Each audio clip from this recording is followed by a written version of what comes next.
ગાંધીનગરમાં કમલમ ખાતે બેઠકનો નવો નિયમ। બેઠકમાં આવતા નેતાઓ પાસે મોબાઈલ બહાર મુકાવવામાં આવ્યા। અંદર એન્ટ્રી કરવા માટે મોબાઈલને બહાર જ જમા કરાવી લેવામાં આવ્યા।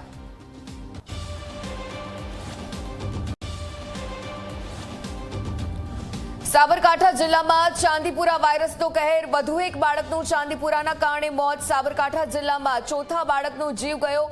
હોસ્પિટલમાં સારવાર બાદ બાળકને લઈ જવાયો હતો ઘરે।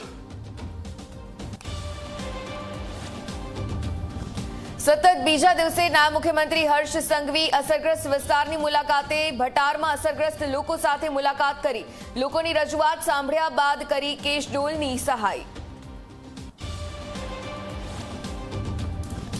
રાજ્યમાં 3 દિવસ બાદ શરૂ થશે વરસાદનો બીજો રાઉન્ડ। હવામાન નિષ્ણાંત અંબાલાલ પટેલની આગાહી। 13 થી 16 તારીખ દરમિયાન વરસાદ પડવાની આગાહી।